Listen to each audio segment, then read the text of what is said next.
Les meilleurs programmes sont ceux où il y a vraiment la présence et le support des dirigeants pendant le programme qui viennent, qui en font l'introduction, qui en font le rappel, qui en rappellent l'importance, qui suscitent aussi l'envie de participer et qui mettent vraiment ça dans la lignée de la culture et des valeurs de l'entreprise. Skill Me Up. Bienvenue sur Skill Me Up, le podcast qui développe tes compétences et celles de tes équipes. Chaque semaine, avec mes invités, on décode les éléments clés d'une stratégie de formation pertinente et petit à petit, on t'aide à construire la tienne. Je suis Delphine Moncorgé et je t'invite à me suivre dans ce nouvel épisode. Bonne écoute! Bonjour à toutes et tous et bienvenue dans ce nouvel épisode. Aujourd'hui, j'accueille Stéphane Toubiana. Stéphane est directeur général de The School of Life Paris. Il est également enseignant sur les thématiques de l'esprit d'entreprise et de la résilience. Tout ça depuis 1 an à peu près, après 27 ans passés chez Microsoft dans le domaine des ventes et du marketing. Bonjour Stéphane. Bonjour Delphine. Alors aujourd'hui, on va parler des compétences émotionnelles. Mais avant d'entrer dans le vif du sujet, Stéphane, est-ce que tu pourrais te présenter en 3 points, 3 dates ou 3 chiffres clés, s'il te plaît ? Avec plaisir Delphine. Alors moi je vais choisir de me présenter en 3 œuvres culturelles. On aime bien la culture chez School of Life. Et la première sera un film qui a été particulièrement important dans mon parcours. C'est Le Cercle des poètes disparus. D'ailleurs c'est même une pièce aujourd'hui qu'on peut aller voir un peu partout en France. Et moi j'ai vu ça quand j'étais ado et ça m'a puissamment marqué. Cette envie de transmission, le goût de la liberté. C'est pas pour rien peut-être que 20 ans après, je me suis retrouvé à la School of Life. Donc ce professeur Keating, si tu t'en rappelles, tu l'as vu Delphine ? Ouais, bien sûr. Bon, il est quand même incroyable, il inspire ses élèves, il essaie de leur faire trouver leur vocation, leur talent, de les faire sortir un peu des rails quand il faut. Et donc ça m'a énormément plu et marqué. Voilà, donc ça c'est mon premier point. Et si on reste dans les œuvres culturelles, il y a une chanson de Whitney Houston, The Greatest Love of All. Et ça parle du plus grand amour qui est lequel ? L'amour de soi, l'estime de soi. C'est la base de tout. Ça m'a beaucoup marqué aussi, cette chanson qui te dit que pour bien aimer, il faut évidemment commencer par s'aimer soi-même.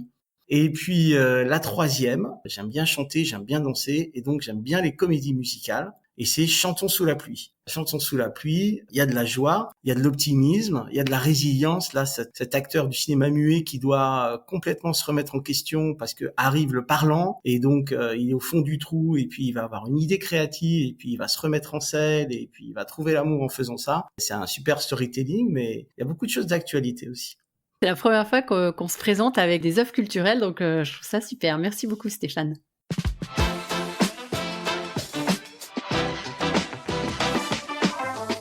Je t'ai présenté comme étant directeur général de The School of Life, mais je suis pas sûre que tout le monde connaisse parmi nos auditeurs. Donc, est-ce que tu peux nous expliquer la mission de The School of Life ? The School of Life, c'est à l'origine créé par un philosophe en 2008 avec l'idée de créer une école pour apprendre ce qu'on n'apprend pas à l'école. C'est quoi ce qu'on n'apprend pas à l'école qui est important ? C'est la relation à soi, aux autres, au monde, en d'autres termes, les émotions. D'où cette focalisation qu'on va avoir à la School of Life sur les fameuses compétences émotionnelles. Et donc, comment est-ce qu'on décrit notre mission par rapport à ça ? Je dirais qu'on va permettre dans les entreprises à tous les collaborateurs d'apprendre, évidemment, de changer, de grandir avec ces compétences émotionnelles pour s'adapter et même s'épanouir, on l'espère, dans le monde du travail qui bouge tout le temps. Et on pense aussi que ces compétences-là vont avoir un effet non pas uniquement de performance, mais aussi d'engagement, de meilleur engagement aux côtés de leur entreprise. Ok. Donc, on n'est pas dans la formation qui te rend plus productif pour faire encore plus, encore mieux. On est plus dans l'épanouissement, le développement personnel profond.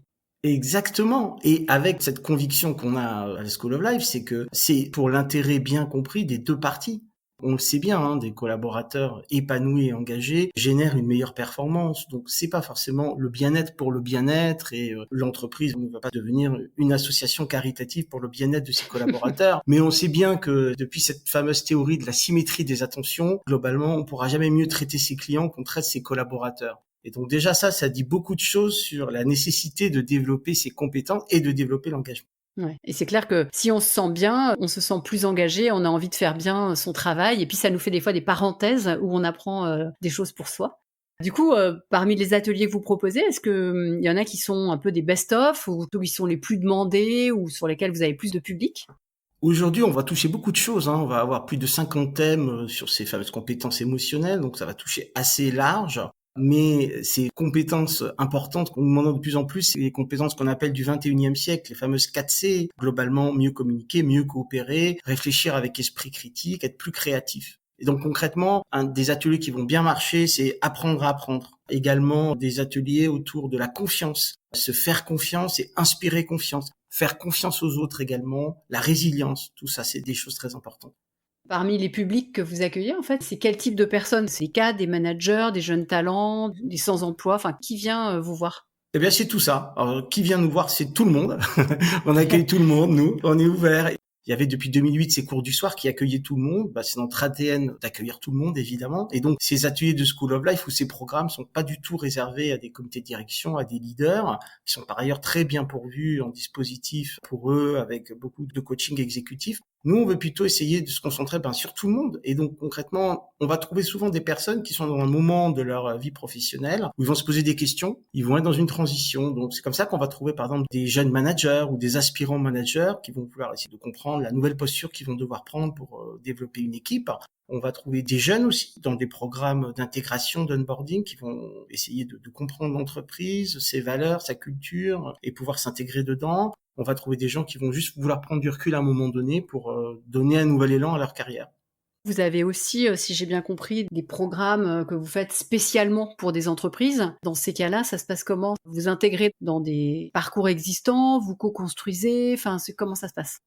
Eh bien, les deux en fait, et on sait qu'il faut être très souple pour travailler avec nos chères entreprises. On va avoir des entreprises qui vont être très bien structurées déjà avec des dispositifs très complets, et là on va pouvoir leur proposer de rajouter peut-être cet atelier sur apprendre à apprendre ou un atelier sur la résilience qui va s'intégrer dans un parcours métier par exemple. Ça se fait bien. Puis après, on va avoir aussi, et j'avoue qu'on aime bien ça quand il y a une entreprise qui va avoir vraiment réfléchi à un projet pédagogique complet, par exemple pour ses jeunes managers ou la nouvelle promotion qui intègre l'entreprise, et de faire un programme qui va vraiment être centré sur tout ce qu'ils doivent savoir sur l'entreprise, mais aussi une belle part faite aux compétences émotionnelles. Et ça nous plaît bien. Ouais. Et du coup, est-ce que vous avez observé, parmi les programmes que vous créez, des impacts concrets, en fait? Est-ce que toi, tu peux témoigner à travers, certains programmes que tu as pu faire pour des entreprises de réussite, et d'ailleurs, est-ce que ça permet vraiment aux collaborateurs d'être plus épanouis à la fin? Est-ce que vous avez mesuré ça? Alors, je vais te décevoir, Delphine, mais je ne sais pas encore dire avec certitude si tout le monde est plus épanoui après un atelier School of Life. Non, plus épanoui, c'est évidemment très très compliqué, je vais pas te raconter de bêtises. Plus engagé, oui, ça on peut vraiment le dire, parce que si on crée un environnement dans lequel on va créer justement par des programmes, par exemple, un moment où on va vraiment créer une communauté d'apprenants, des gens qui vont prendre plaisir à se retrouver, qui vont pouvoir, dans un cercle de confiance, pousser des coups de gueule, des coups de cœur, partager des choses, parfois même un peu intimes. Peut-être qu'on en parlera, mais sur ces sujets-là, on est souvent dans une ligne de crête entre la vie personnelle et la vie professionnelle. Comment ne pas penser à des exemples personnels? Si je demande qui est pour vous la personne la plus résiliente, on va plus avoir tendance à penser à son grand-père qui a eu une vie très difficile plutôt que de me dire que c'est Steve Jobs ou Elon Musk. Donc on va créer cet environnement-là. Et ça va avoir un impact sur l'engagement parce que ça va inspirer, ça va donner envie de se retrouver. Et puis on sait aussi que c'est un facteur quand même important pour que les personnes restent et se développent dans leur même entreprise. Ah ouais. En fait, moi, ce que j'aimerais savoir, c'est, finalement les entreprises qui font appel à vous, est-ce qu'elles sont vraiment, dédiées au développement, l'épanouissement de leurs collaborateurs, le développement personnel? Ou est-ce que c'est une stratégie, de marque employeur, de développement de l'attractivité? Est-ce que c'est un peu du fake ou est-ce qu'elles le pensent vraiment? Quelle est ta vision de la chose? Ça c'est une bonne question. Évidemment, nous, School of Life, on a une inspiration culturelle et notamment beaucoup de philosophie, beaucoup de psychologie. Et donc, ce qui ferait un peu fake, un peu superficiel, évidemment qu'on n'aime pas trop. Alors, on sait que parfois, c'est the name of the game, ça peut arriver, évidemment. Maintenant, nous, on voit bien la différence qu'il peut y avoir et on préfère parfois choisir les entreprises avec lesquelles on a envie de travailler, créer vraiment des programmes. Il y a toujours, évidemment, un objectif d'entreprise, un objectif d'une manière ou d'une autre de performance derrière des programmes de formation, derrière ces investissements. Mais une entreprise peut être aussi sincère si ça part d'une conviction de ses dirigeants que les collaborateurs sont non pas simplement une ressource à entretenir, mais vraiment un capital, des choses les plus précieuses dans leur entreprise. Les meilleurs programmes sont ceux que l'on développe et où il y a vraiment la présence et le support des dirigeants pendant le programme qui viennent, qui en font l'introduction, qui en font le rappel, qui en rappellent l'importance, qui suscitent aussi l'envie de participer et qui mettent vraiment ça dans la lignée de la culture et des valeurs de l'entreprise. Ça marche bien et ça, évidemment, c'est ce qu'on aime faire avant tout. Ouais, j'imagine. Et d'ailleurs, tu parlais de culture, de philosophie. J'ai assisté à un des ateliers. Alors, j'aimerais assister à d'autres, bien sûr. Il faut que je m'organise. Mais j'ai assisté à un atelier qui était très intéressant, animé par Fabrice Mézières, que je vais bien sûr recevoir sur ce podcast également. Et j'avais beaucoup aimé la structuration, l'organisation, l'intervenant, mais aussi les échanges avec les personnes, puisqu'il y avait des temps d'échange, et je ne sais pas si vous le faites à chaque fois, mais en tout cas, moi, j'avais bien aimé cette partie-là. Donc, j'adhère complètement à ce que tu dis, même si c'était à titre personnel, mais j'adhère aussi. Mais Delphine, d'abord, tu restes invitée permanente aux ateliers de School of Life. Ah, mais je suis ravie. Et voilà. Et je crois me rappeler que tu étais venu à un atelier sur la connaissance de soi, animé par notre très cher et très talentueux Fabrice. Cet atelier, il est pas banal parce que c'est un peu la base de tout, hein. Se connaître. Alors, on va pas se connaître parfaitement en 2 heures d'atelier, mais on donne des façons de faire, des perspectives, parfois même des outils, des clés. Se méfier parfois de ses biais, de ses préjugés, essayer de décoder certains de ses mécanismes. En fait, cet atelier, c'est le commencement de quelque chose, ou la suite de quelque chose. En général, on s'interroge déjà tous pour mieux se connaître, mais ça donne des pistes supplémentaires, on part avec ça, et si l'atelier a bien marché, eh bien, ça nourrit une réflexion personnelle qui continue, et qui est d'ailleurs aussi nourrie dans une démarche programmatique par d'autres ateliers, par de l'ancrage, par du contenu complémentaire, etc. Et l'atelier, tu vois, auquel tu avais assisté, il est très révélateur de tout ce qu'on propose. On veut en faire des moments qui soient mémorables. On peut pas arriver et dire, bon voilà, bonjour, aujourd'hui je m'appelle Fabrice et je vous parler de la connaissance de soi. On doit incarner en tant que formateur, hein, déjà le sujet qu'on incarne, il doit nous tenir à cœur. Et c'est comme ça qu'on peut vraiment susciter toute l'attention des participants. Et on va toujours trouver finalement exactement ce que tu as décrit. Les ingrédients vont être des moments où il va y avoir une inspiration, des perspectives qui sont le contenu amené par The School of Life, avec beaucoup d'inspiration culturelle, philosophie, psychologie, des œuvres d'art qui nous font réagir, et puis de plus en plus aussi les enseignements des neurosciences. Donc il y a du contenu. Mais il y a aussi et surtout beaucoup de moments de réflexion personnelle. Il faut prendre le temps, c'est de l'introspection. Et puis après, également des moments de partage en petits groupes, en grands groupes. Et c'est là où on va être sur des lignes de crête, où on va s'apercevoir que parfois, des personnes partagent des choses extrêmement intimes, quasiment à des étrangers. Comment c'est possible, en fait, du coup? C'est le climat que vous créez? Comment ça se passe? Ah, c'est notre sauce secrète peut-être. Ah, c'est ça, ouais. Oui, mais en fait, non, il faut beaucoup d'expérience quand même du formateur pour que on reste en permanence sur cette ligne de crête. Quand on est dans un atelier public, c'est moins embêtant peut-être. Quand on est dans une entreprise entre collaborateurs, il faut pouvoir être en permanence dans ce cadre où on peut effectivement adresser parfois des situations, et on voit bien que les personnes pensent à des situations personnelles, recadrer toujours sur un cadre professionnel. Mais soyons clairs, on ne peut pas permettre à des personnes d'être plus résilientes, de s'interroger sur les façons de faire ou les façons de penser qui les empêchent d'être résilients si on va demander que des exemples ou que des roleplays professionnels. C'est pour ça que la réflexion personnelle, qui reste très souvent d'ailleurs intime, évidemment qu'on est obligé de partager en rien, mais par contre, quand on crée ce climat de bienveillance, on accepte finalement d'accueillir sa vulnérabilité, du coup on accepte d'accueillir la vulnérabilité de l'autre, et là ça devient des belles conversations. Ouais, c'est clair. Du coup, je vais tout de suite booker un prochain atelier. Avec plaisir, je t'envoie le calendrier. C'est toujours pareil, il y a toujours un moment donné où on se heurte, soit à des croyances personnelles, soit à des problèmes de souffrance. Comment vous faites pour que l'atelier soit quand même bénéfique, même si on voit bien que la personne, elle n'est pas en état de réception optimale, si c'est possible, hein? Ah oui, il m'est arrivé de manière très concrète. On ouvre en général un atelier en disant c'est la résilience, c'est important pour moi pour telle et telle raison. Alors, qui autour de vous paraît être un bon modèle de résilience? Et parlez-moi plutôt de votre oncle, de votre grand-mère et de votre cousin plutôt que de me parler de Steve Jobs.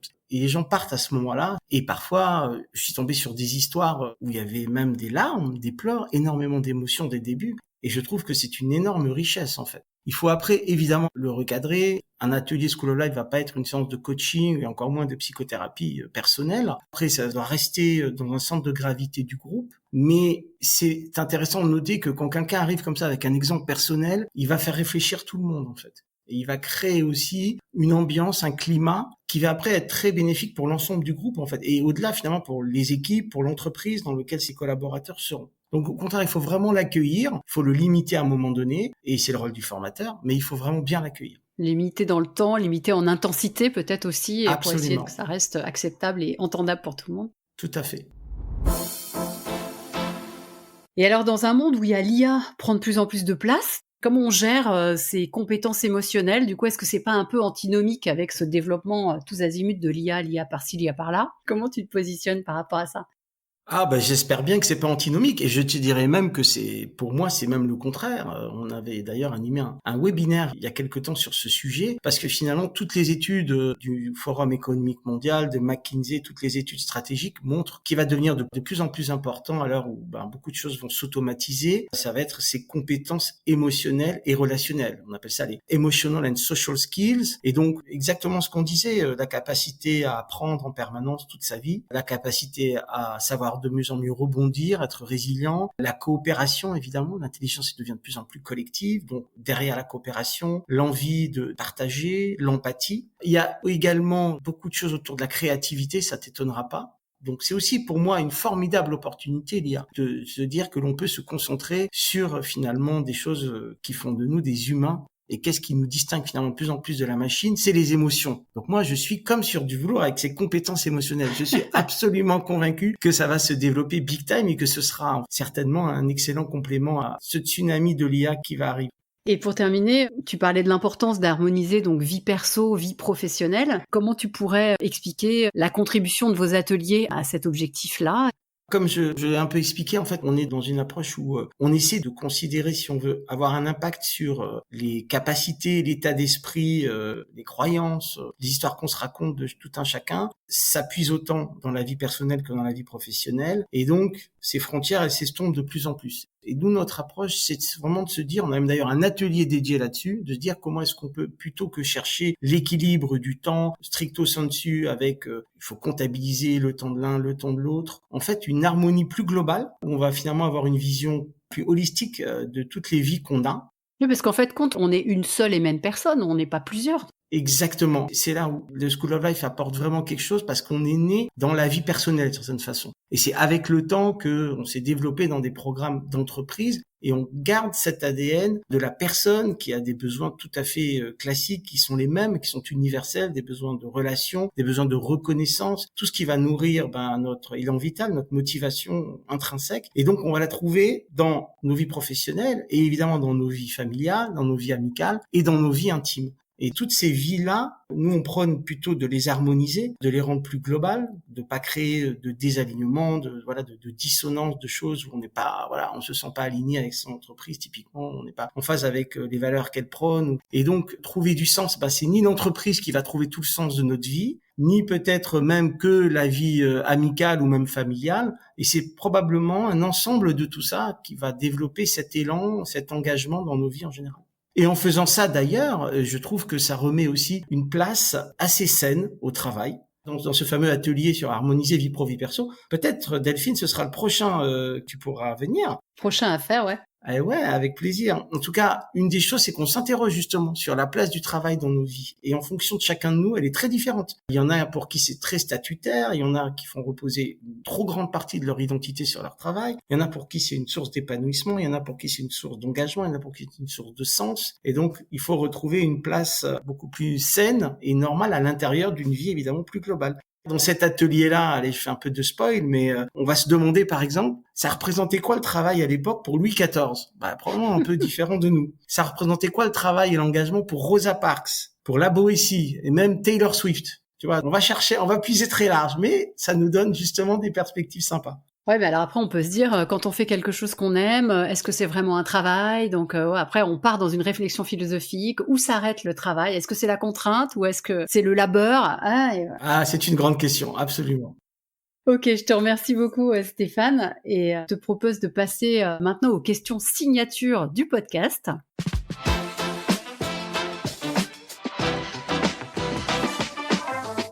Ma première question, c'est comment fais-tu ta veille? J'ai envie de dire un peu comme tout le monde, LinkedIn bien sûr. Je fais quand même attention à ce que je lis parce qu'on peut lire beaucoup de choses. Donc faut un peu filtrer. Donc LinkedIn est une bonne source. Et puis derrière, les amis, les vrais, en chair et en os, avec leur lecture, avec leurs insights et la prospective. Et bien sûr la formation. Quelle est la formation qui a eu le plus d'impact sur toi et pourquoi ? Je ne vais pas répondre des ateliers de School of Life, ce serait trop facile. Je vais te répondre avec une formation que j'avais fait il y a pas très longtemps sur développer mon potentiel de leader. Et moi, j'étais dans une phase où justement je quittais Microsoft, donc dans une posture de responsabilité dans une grande entreprise pour devenir plus entrepreneur. C'est une nouvelle posture, j'ai plein de choses à apprendre. C'est une belle formation. On a pris le temps. C'était sur plusieurs jours aussi, fractionné. J'ai trouvé les mêmes ingrédients. Se connaître les autres, pourquoi on veut faire ce projet, pouvoir partager une vision qui soit assez claire pour être compris par sa grand-mère. C'est des trucs de base, mais ça m'a beaucoup marqué. Et là aussi, comme pour toutes les bonnes formations, j'ai fait des belles rencontres, très inattendues. Ça m'a bien marqué, c'était une belle formation. D'accord. Et si tu dois la recommander, tu pourras nous dire quel organisme, qu'on mette les liens dans l'épisode ? Absolument. Eh bien, c'est développer son potentiel de leader à HEC, animé par une personne qui est devenue mon ami, qui s'appelle Christophe Schmalz, et je suis très heureux d'en faire sa publicité aujourd'hui. Merci Delphine. Ok, je mettrai les liens dans les ressources de l'épisode. Si tu pouvais donner un seul conseil à un DRH ou un directeur formation, en lien avec ce qu'on vient d'évoquer et les compétences émotionnelles, ce serait lequel ? Eh bien, ce serait donner du temps, sanctuariser du temps pour cela, sanctuariser du temps pour vos collaborateurs, pour les aider à se développer, pour les aider à s'engager. Je pense qu'on sait tous qu'il faut faire, on a tous une envie. Ce qui nous manque souvent, c'est le temps. Et finalement, si on devait résumer ce qu'est la School of Life par un seul mot, c'est un moment, c'est un temps consacré, sanctuarisé. En général, on va pas apprendre des choses qu'on n'a vraiment jamais entendues ailleurs. C'est beaucoup de bon sens, mais c'est surtout, c'est 2-3 heures, le temps du programme, c'est un temps pour soi. C'est un temps de partage, c'est un temps riche. Et donc, donner du temps, accepter de donner du temps, c'est un très bel investissement. Et si tu me permets, je vais même ajouter une phrase qui me tient à cœur. Ce temps-là, moi, je l'appelle l'osium. Alors, est-ce que tu sais ce que c'est que l'osium, Delphine ? Alors non, je ne sais pas, mais tu vas m'expliquer. Oui, je sais que normalement, c'est toi qui poses les questions. Mais alors, l'osium, je l'ai redécouvert récemment grâce à un très bon livre de quelqu'un qui s'appelle Jean-Miguel Pire, qui s'appelle L'osium du peuple. L'osium, c'est le loisir fécond. C'est le temps libre utilisé intelligemment, qui était extrêmement important à l'époque des Grecs. D'ailleurs, ça s'appelait la scolée, comme par hasard. La scolée, la school, l'école. Un temps intelligent pour soi, qui est devenu l'osium chez les Romains. Et malheureusement, ça s'est un peu perdu après en cours de route, entre d'un côté un travail qui est souvent vu comme contraint, soumis à des pressions de productivité, de performance, et puis un loisir qui va souvent être passif, qui va être plutôt un divertissement. Et bien entre les deux, en fait, le sommet de la vie pour les anciens, pour les Grecs, pour les Romains, c'était l'osium. C'était ce temps que l'on va prendre pour soi, pour réfléchir, pour travailler son discernement, son imaginaire, sa créativité, pour essayer de comprendre le monde, pour avoir des belles conversations. Et donc, quelque part, ce temps-là, messieurs les DRH et les directeurs formation, donnez de l'osium dans vos entreprises à vos collaborateurs. Super, merci beaucoup pour ce conseil. Quelle actu récente ou prochaine aimerais-tu partager avec nous, Stéphane ? Alors en actu récente, on a eu le plaisir de faire un atelier il y a quelques jours. C'était à l'occasion d'Octobre Rose sur le soutien et l'accueil de la vulnérabilité. On est ravis d'avoir pu aider au travers de cet atelier une association qui s'appelle Life is Rose, pour soutenir les patients qui sont atteints de cancer et qui font face à des difficultés financières et sociales. C'était un bel atelier, là aussi dans l'ouverture et la vulnérabilité. Et puis des prochains ateliers, parmi les beaux ateliers qu'on a curiosité et créativité. Et puis, on va bientôt faire également un webinaire pour développer des talents féminins, pour mieux aider ces talents féminins, souvent dans les entreprises, à dessiner leur carrière et à viser aussi l'égalité, la parité. Voilà pour notre actualité. Ce que je mettrai dans les ressources de l'épisode, c'est peut-être le calendrier à venir des prochains ateliers. Génial. Ouais, bien sûr. Je vais te l'envoyer. Ma dernière question, c'est est-ce que tu aurais une suggestion d'invité pour un prochain épisode ? Eh bien, Delphine, si l'osium t'a plu, je pense que Jean-Miguel Pire, que je connais bien par ailleurs, je serais ravi de faire en sorte qu'il participe à ton podcast. C'est un excellent historien, sociologue, chercheur, l'osium pour tous. Ce serait peut-être un pas de côté dans un podcast formation, mais crois-moi, ça en vaut la peine. En tout cas, moi, ça m'a beaucoup plu, son concept. Donc, merci beaucoup pour cette suggestion, c'est top. Cool. Mais écoute, Stéphane, j'espère que tu as passé un bon moment dans cet épisode. Un excellent moment en ta compagnie. Merci Delphine. Merci pour cette ouverture sur les compétences émotionnelles. J'espère que ça aura fait découvrir The School of Life et les ateliers qu'ils proposent, mais aussi plus globalement l'ouverture à ces compétences-là à nos auditeurs. Donc merci à toi. Merci encore Delphine. Je t'en prie, et puis à très bientôt, donc sûrement dans un prochain atelier. À très vite, on t'attend. Merci Delphine. J'espère que cet épisode t'a inspiré. S'il t'a plu, pense à ajouter plein d'étoiles sur ta plateforme d'écoute. Et si tu veux booster ta stratégie de formation, contacte-moi sur LinkedIn. Rendez-vous la semaine prochaine avec un nouvel invité. D'ici là, abonne-toi, belle journée et à très vite.